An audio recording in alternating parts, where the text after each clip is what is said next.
Okay, class lecture number 22. During our previous visit, we talked about a lot of things, including the Mongols. Always an interesting group with the Mongols. I could talk about them all day. I'm so fascinated with Genghis Khan, Kublai Khan, and we also threw in a little bit of Batu and Ogadai, whatever. We talked about the Great Wall of China. It's such a fascinating place to visit here, folks. 13,000 miles here. And the Mongol advance across the steppes here of Asia on into Europe, as a matter of fact, here, forcing Russia into subjugation here. Finally, it was going to climax, at least in that part of the world, in the Battle of Liegnitz, which I think, anyway, was probably a standstill. Took place in 1241. And a little bit of Timur the Lame. Tamerlane, as he's sometimes referred to as. You can see his likeness in your textbook. Always kind of fun to talk about him. We closed down the class period with Marco Polo, the travels of Marco Polo. We spent his time, 17 years, and court of Kublai Khan. And I think the last thing we mentioned here was that of the Ottoman Empire. The Ottoman Empire will stay in place all the way until 1918 here, class. Now, if you're turning in your textbook, page 415, we're going to go into a number of explorations. If you take my U.S. history class, we do the very same thing in U.S. history class. That was page 415. So let me go back to my camera here, and let's pick up our discussion here and get the light adjusted properly here. The two most dramatic events that took place in the late Middle Ages, and the transition from the late Middle Ages to the early modern age, were the overseas excursions of Spain and Portugal. And then I write out the other one, and the other one is the Protestant Reformation. And it's not going to be for a couple more lectures before we spend our final two lectures and going through the Protestant Reformation, probably one of my favorite parts of the course. I like this very much, and I hope that enthusiasm spills over into you likewise. But I'm not going to say much about religion today, other than it was an effort at this time, moving out of the late Middle Ages, to try to convert people into Christianity. All right, so let's go back into the overseas excursions of Spain and Portugal, and why would these take place? All right, number one here, economics. So let's spend a little bit of time with this. And other places, and this kind of began with Marco Polo, with the travels of Marco Polo, and realizing there's another great big world that is out there. And this is a world that has things that Europeans want. Spices, silk, pepper, tea, cinnamon, nutmeg, ginger, and just many of these exotic products here, and particularly that with spices. You got to remember that during the times we're talking about, there's no electricity. There's no electricity within homes, so this meant that foods would often spoil. So it was a lot more palatable if you could take spices and put the spices on the food, and it makes them a little bit more edible or pleasing to the taste right there. And that's one thing. And the other thing I want to mention to you here, and I'm going to go back to myself here, is that Europe was on a silver economy. And what I'm talking about here, we manufacture silver pennies. Silver money is what it is referred to as. And the silver supplies at that time had been largely exhausted. The mining techniques that they had to harvest silver in Spain, you couldn't go any deeper. So what else can you use for that? Could you find another precious metal? And the answer to that, quite frankly, is yes, you can. You can find gold, but you don't find a whole lot of gold in Europe. But I tell you where you can find gold. You can find a lot of gold off the western coast, on the western coastline of Africa. So that's going to become an incentive there for Europeans to establish trading posts and fortresses down on the west coast of Africa in search of gold. So that was another thing with that. Okay, so let's go back here, class, and we'll get our light right here. And here we go, gold. So how do you do this? If you're going to acquire all of these spices and silks and pepper and that sort of thing here, and find your gold, which is down in Africa, how are we going to get there?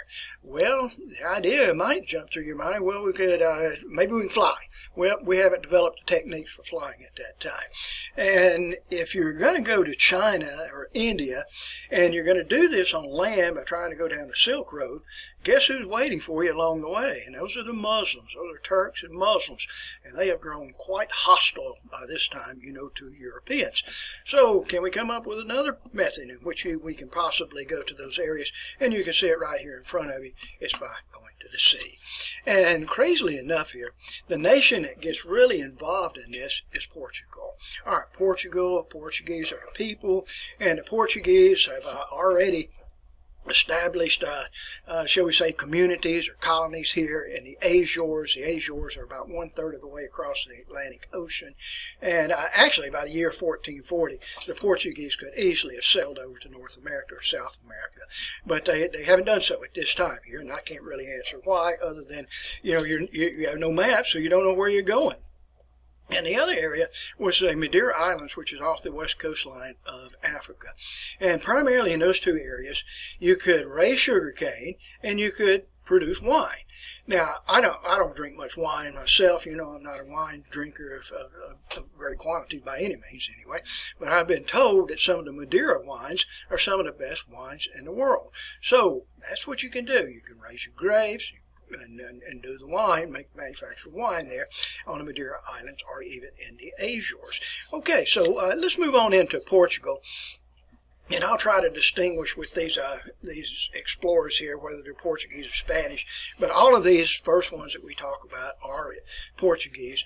And let's go ahead and start with Prince Henry. Now, Prince Henry is sometimes referred to as a navigator.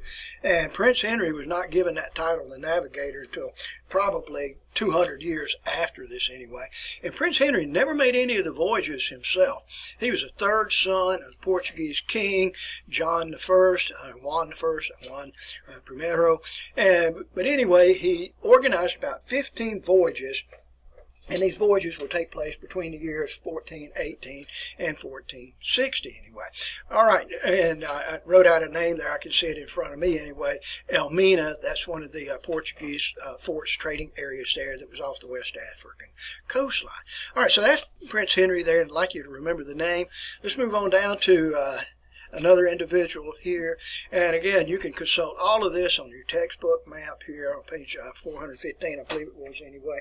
And I'll also flip back to my camera behind me and help you out with that. All right, so let's address another Portuguese explorer. And he is Portuguese, by the way. His name is Bartholomew Dias. Bartholomew Dias. Sometimes you'll see that Bartholomew spelled M-E-W, sometimes M-E-U. Sometimes we get a little bit of differing dates here, but I teach in my class anyway, my U.S. history class here, that Bartholomew Dias made his voyage in 1486. All right, so let's go back here and let me show you what I'm talking about here, folks. And we'll try to keep it like that so I don't have to change it. All right, and where he left from, Bartholomew Dias, and he left out of this area here, which is Portugal, and Lisbon. Now, Lisbon is a town, if we want to pronounce it in Portuguese, it's Lisboa. And the town itself is not exactly on the Atlantic coastline. It's down a river, and I should say up a river here about 3 miles from that. But where he set sail from, leaving out of Lisbon or Lisboa, and sailed down the West African coastline, and actually made his way here all the way down to the southern tip of Africa, and was blown around in this direction here. Caught in a storm, was blown around. It just frightened them very, very much there. They thought their lives were going to end in the storm, but they were able to get the sails reversed and make their way back through here, such as that. And he named this area, Bartholomew Dias named that area, the Cape of Storms. And so when he returned and came back up here to Lisbon and sailed back into Lisbon itself, he told the king at this time was John II, he told the king, he said, it was the most frightening experience in my life here. He said, we almost perished at sea. And he said, I named this area, the Cape of Storms. And the king said, whoa, we can't do that because people will be frightened to go in that area into the future, so we're going to change the name to the Cape of Good Hope. And that's what it is known as today. So we'll go back to my camera here, and we'll pick that up. That's the Cape of Good Hope. That is what it's referred to as. Okay, so let's move on with another exploration here. And we have a number of these explorations to talk about here, folks. A lot of people involved today. But the next one I wish to mention to you is one by an individual, a Portuguese explorer by the name of Vasco da Gama. Vasco da Gama, 1497, 1498. And I need to go back to my camera here. You can use your map on page 415. But let's try to trace the path here of Vasco da Gama. Can I get my camera right here? And set sail out of Lisboa, made his way down here just like Diaz, made his way down here such as this, and actually went through by the Cape of Storms, the Cape of Good Hope, and made his way up here such as this, and hired a Muslim seafaring expert and was guided across here all the way over here to India. So Europeans by sea have actually now arrived in Asia by sea. And he was able to fill his ships with goods that they wanted here, trade, get the goods they wanted, and actually made their way back here and back to Lisbon. And it was a remarkable adventure there for Vasco da Gama here. He lost about half of his ship and about half of his crew when he was making that voyage. Okay, so let's move on with another individual here. And this individual, Pedro Cabral, it actually translates to mean Pedro the Goat. And in 1500, he set sail. And I've already written a name in Brazil, but I'm going to go back to my camera here and try to help you out one more time here. And let's see what we're going to do here, folks. And so for Pedro Cabral, set sail out of Lisbon, and went down in this fashion right through here and got down to where the Cape of Storms was present there. Bartholomew Diaz was with him, and when they were caught in a gale, caught in a storm there, the ship that Bartholomew Diaz was on actually went down. So he went down in the ocean. And for Cabral, he was able to get the sails reversed here, going back the other way, other than instead of going this direction, he ended up passing in this direction, and they actually landed over here in this part of South America, and that's a place which we recognize as Brazil today. And Portugal laid claim to that area of where Brazil is. And if you ever get the opportunity to go to Rio de Janeiro, and it's a kind of a dangerous place here, folks, so be very careful if you go to Rio. But the language that you'll hear on the streets there is Portuguese. All right, so if you notice here with the Portuguese have been by and large trying to conduct their sailings in this direction. The Portuguese are going to the east with the exception of Cabral. And when you'll find with the Spanish are going to go in the opposite direction, and they're going to go in this direction, such as that. And I don't want to write this down for you, but actually the Pope intervened with this, and they created like an imaginary line, which was called the Treaty of Tordesillas, that went in this fashion right through here, that designated that Portuguese could explore in this direction, Spanish would explore in this direction to the west there. The exception to that is Pedro Cabral.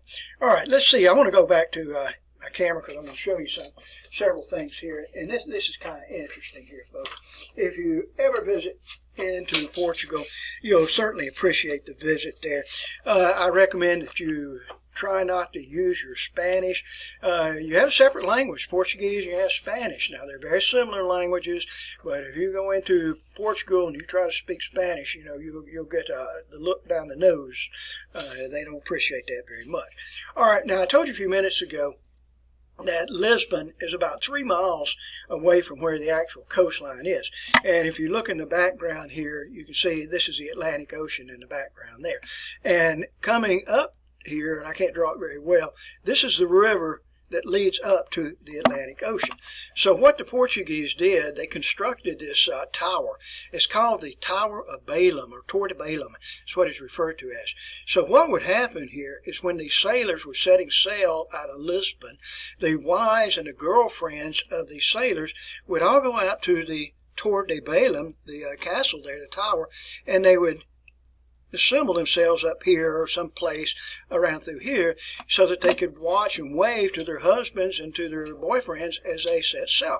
You didn't know. You may not see them again for a couple of years with that. And then when you could kind of anticipate when the sailors were going to return, and so the women would go back to these places up here, these observation points, and they would look out for the white sails of these Portuguese ships that would be returning here. And so anyway, and you can visit there today if you wish to do so. You cannot go inside. When I was there, you could not go inside, but you could actually walk all around it and go up to the doors and the walls of it too. All right, now not very far from where the Torre de Balaam is, and I'm talking about maybe 200 yards, you'll find this monument, and I want you to look at it, and in fact, I just happened to look in the background right here, and I can see the river here. You can see the river that is leading out into the Atlantic Ocean. All right, but use a little bit of imagination, and can you imagine this like the bow of a ship? This is the front of a ship, and can you use a little bit of imagination? Can you see the sail of the ship? That's the sail of the ship right there. This is a huge monument. It probably is 70 feet tall and probably about 70 feet wide. And if you look at it here, all these individuals here, I'm having to look on the back of this, bear significance. Up at the very bow, at the front, first person up there, that's Prince Henry. Then the second person that is here, that is Alfonso V. And then we go with Vasco da Gama as the third individual. Pedro Cabral is the next individual. Magellan is the next individual. But these are all these famous Portuguese explorers. And I find that to be fascinating. And if you want to take a few minutes, go directly across the street from where that monument is and where the Torre de Belém is, and there you'll find this huge monastery. It's called the Monasterios de Hieronymus, the Monastery of the Two Jeromes. And if you'll catch it at just the right time, and particularly on a Sunday, you can enter that monastery free of charge. And you probably won't get excited about this, but I got very excited about this. As soon as you walk in, you'll find a crypt there to Vasco da Gama. And wow, that was just an amazing sight to see with that. Plus, a number of the Portuguese kings are actually, and their families are entombed in there. All right, so that's Portugal, right? And I kind of like that, you know. Okay, so let's move on here, folks. And I want to get you very interested here and get you started here in Christopher Columbus. Christopher Columbus was born in 1451, we think so anyway, born in 1451, died in 1506. Now, where Christopher Columbus was born, did I write it down here? And I did not write it down. He was, there's a lot of controversy about this, but most historians will tell you that he was born in Genova on the Italian peninsula. So he's actually Italian. He's actually Italian. But he learned his seafaring skills, not as an Italian, he learned his seafaring skills as a Portuguese. But Columbus had this crazy idea, and maybe it wasn't so crazy. And what Columbus had calculated, what Columbus had figured, was that the Earth's circumference was 16,000 miles. 16,000 miles all the way around the Earth.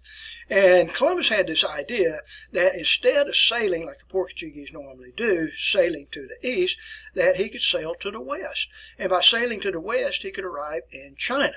And he had calculated that he would arrive in China in 2,400 miles. Well, when he actually approached the Portuguese authorities, people that knew about this, and he asked them, he said, I calculated the Earth's circumference at 16,000 miles. The Portuguese experts, so to speak, said, nope, it is not 16,000, it is 26,000, you know. So I'm asking you, is Columbus accurate in his predictions, the estimates of the distances? And he's way off with that. The distance from Portugal going to the west to China is that of 10,000 miles. It's not 2,400 miles. And so the Portuguese would not go along with him. Now, if you look at the map behind you, what Columbus has not recognized is that there are two continents that are in his way in sailing from Europe and trying to go to Asia.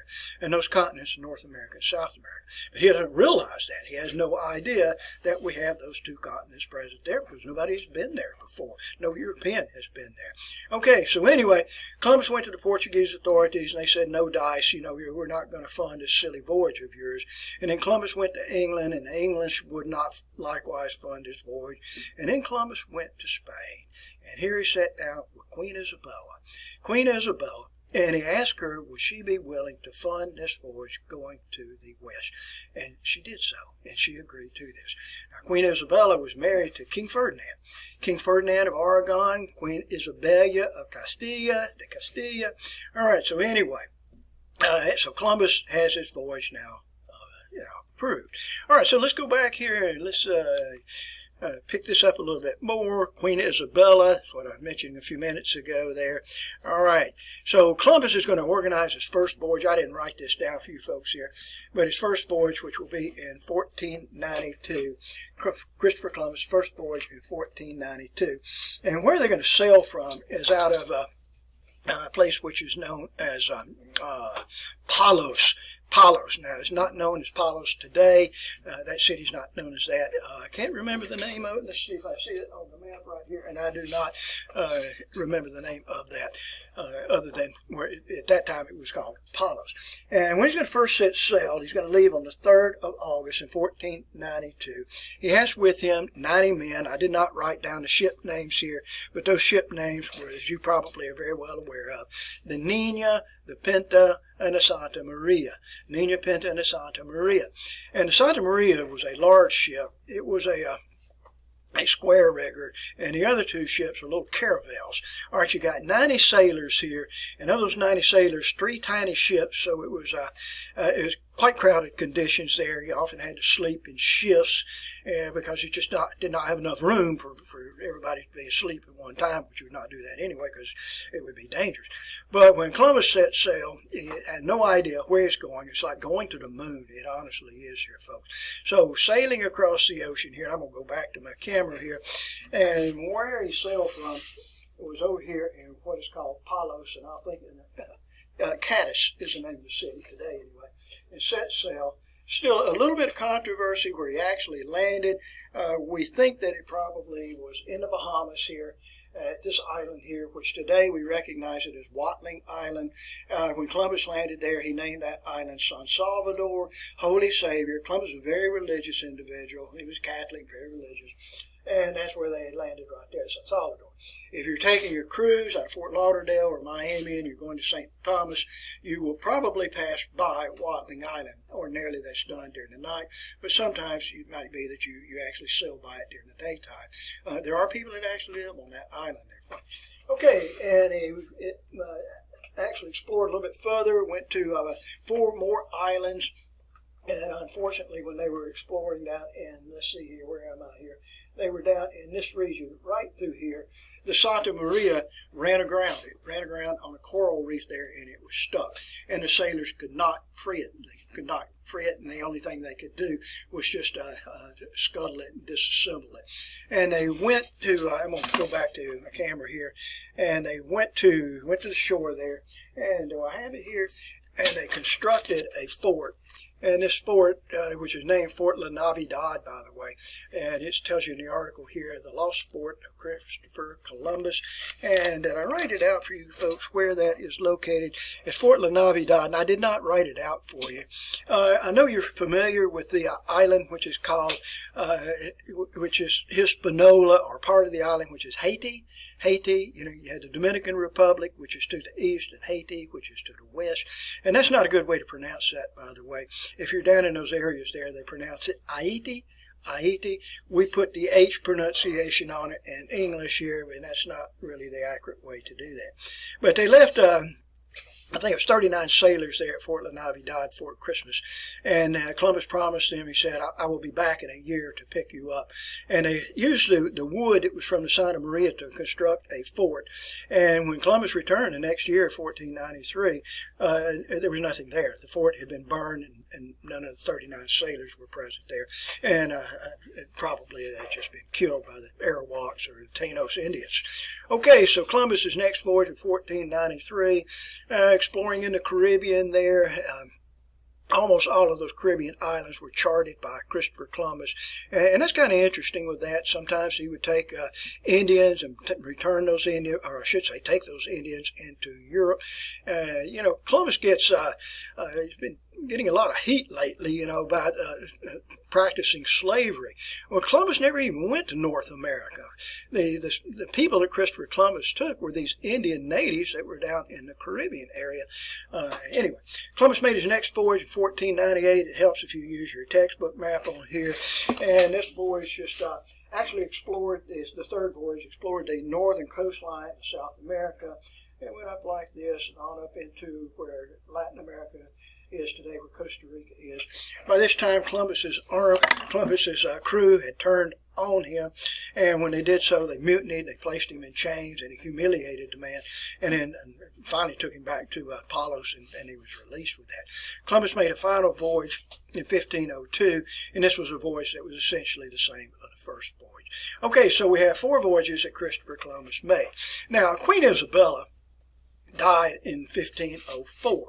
And Columbus, he considered himself to be a very close friend here with Queen Isabella. And when Columbus, after she died, Columbus approached the king, King Ferdinand, and he asked her, he said, did she leave me any kind of inheritance? You know, we were close friends. I suspect she probably left me something. And the king then accused Columbus of having an affair with Queen Isabella, and he said, you're not going to get anything out of this, which I've always wondered about that. You know, why would Queen Isabella give to a perfect stranger, you know, the funding to make a overseas exploration? I don't know. But anyway, Columbus was so infuriated with that, you know, he vowed, I'll never be buried in Spain. I'll never be buried in Spain. So when Columbus died in 1506, he was buried for the first time, I think it was in Cuba. He was exhumed and was buried again in Dominican Republic, maybe in Haiti, and then finally, and you can find his burial site today in Spain. And in fact, it's over in a church there in Seville. And I'm going to go back here to the camera here, folks. And let's see here. By the way, I know I'm interrupting myself a little bit. If you go into Seville, Spain today, you'll see a big monument there dedicated to Christopher Columbus. Okay, but anyway, if you go inside this church, and here's a article which shows you what the church looks like. It's called the Sevilla or the Seville Cathedral. And lo and behold, can you believe this? And that's where you'll find the resting place of Christopher Columbus. All right, now I want you to look at this very carefully here, because this is Columbus's coffin, which is up here.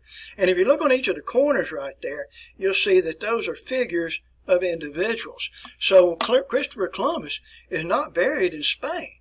Christopher Columbus is above Spain. He's above Spain by about 5 feet with that. And I think it's rather amazing with that. And you know something? Christopher Columbus had this detest, this abhorrence for certainly for the king, Ferdinand. And later, his son was buried in the floor of the church, of the cathedral there. And that's not uncommon. You find that in Europe, you know, where the filthy rich would actually be buried into the floor of the church itself, and their decomposing bodies, you know, would smell. And that's where the name, you know, the filthy rich came from with that. But nonetheless, here we're going to find, it hadn't been very long ago, as a matter of fact, a number of priests were around, and they were just talking or whatever, and they said, well, you really think Christopher Columbus is in that coffin? And somebody said, well, why don't we just open it and see? And when they did so, they opened up the coffin, and you know what they found, according to the tour guides? They found one finger. They found one finger. I can only imagine the finger that it is. All right, but we won't go any further with that. But they did take a DNA analyst and matched the DNA from the finger and matched it to the DNA of Christopher Columbus's son, Ferdinand, who was buried in the church there, and the DNA actually matched. And so it's kind of a neat story there with Christopher Columbus. Okay, so let's move right along here, and I'm going to get away from the Spanish for a second here. In Spanish, I'm including Christopher Columbus as that. Some of the other explorers over to the New World from Europe, an individual by the name of Leif Erikson. And Leif Erikson, this is what he looks like right there. There's a huge statue there that's present in Reykjavik, Iceland. And a nice church in the background, by the way, if you ever wish to visit Reykjavik. Wear your long underwear, folks. Even in the summer months, it's cold there. I'm talking about, 32 degrees in the morning hours. All right, but Leif Erikson established a short-lived colony up in Finland. I'm not going to go back to my map here, folks, but because we're really not sure where the expanse here of these Norsemen, these Vikings, were, but probably from Newfoundland, and some people say even as far south as Virginia, but I'm not too sure about that. Okay, let's move on with some of the other explorers here.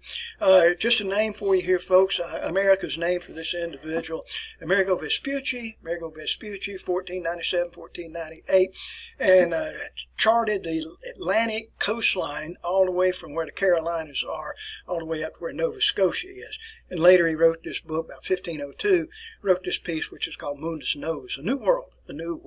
America's name for this guy. All right, let's move on. And now all of these explorers, and we'll talk about now, these are Spanish explorers, and one in particular is that of Juan Ponce de Leon, 1513, who was actually the governor of Puerto Rico, Puerto Rico. Today, if you visit San Juan, Puerto Rico, Viejo San Juan, the old city of San Juan, you can actually go by the Casa Blanca, and that was the homes, of the family of Ponce de Leon. And explore the city a little bit here in Old San Juan, and you'll find a church there, and right across from the church there's a statue of Ponce de Leon. And if you enter into that church there, you'll find the resting place of Ponce de Leon. Don't be surprised one bit. Church officials there will have their hands out and expect you to contribute $1 or $2. So dig deep here, folks, and fish out a couple of bucks here and just put it into the plate there. And that's just the right thing to do. Puerto Rico is, of course, a U.S. territory today. It's a neat place to visit here. Be careful there, particularly if you get out around the beaches there, particularly at night around the beaches. But use the U.S. dollar, and most people are bilingual, and you'll hear Spanish all the time on the streets, but you'll be able to get by. And it's a nice place to visit. That's Ponce de Leon. All right, so let's go back here and let's pick up some other Spanish explorers. And let's see if I have this one here. I surely do. And this individual, Vasco de Balboa, Vasco Núñez de Balboa, 1513, by the way. And he was the first European to cross the Isthmus of Panama. I'll have to flip the camera here to show you where the Isthmus of Panama is. This was in 1513. And it's this little 40-mile stretch that is right through there. And that's where Balboa crossed. That, by the way, is right where the Panama Canal is located today. It's a very narrow area there. All right, let's go back here to this. So that is Balboa, and I'm looking around here for some likenesses here of Balboa. Today, if you visit Panama City, and I'm not talking about Panama City, Florida here, folks. I'm talking about the real Panama City. If you go to Panama, in Panama City, and it's a very modern town. There's a lot of poverty there, but if you go there, you'll see the statue here. This is out on the water there on the causeway. You'll find a statue there of Balboa. The money that they use there is U.S. dollars, but they also have Panamanian money, and the Panamanian money is referred to as a Balboa. All right, so that's kind of interesting too. If you go to, thoughts just jumped into my mind. If you go to Costa Rica, by the way, the coin that they use there is a colony. And the colonies, that's a Spanish word for Columbus. All right, so anyway, that's kind of fascinating information. All right, another individual. A little bit confusing here. This individual is Portuguese. He is Portuguese, but he's sailing under Spanish flag. Sailing under Spanish flag. His voyage will take place from 1519, 1522. See if I put a little bit more detail with that. And when they depart out of Palos, Spain, he has with him 5 ships, 265 sailors here. And I need to pronounce his name for you. I know the way you've always learned how to pronounce it. Ferdinand Magellan. All right, if you insist upon that, that's fine. But if you go down to those areas I'm talking about, which is south of the United States, the name is pronounced Magellan. So Ferdinand Magellan, and I catch myself using both pronunciations, so just bear with me on that. And set sail, and let's go back here with his 5 ships and cross the ocean. And I've lost my pencil here, and cross the ocean here, and went to where Brazil is located, and then began to leapfrog, just go down with the 5 ships, down the coastline, right through here, and actually stopped here at Montevideo, Buenos Aires, which is down in Uruguay, down in Argentina, and went down here to the strait that bears his name, the Strait of Magellan.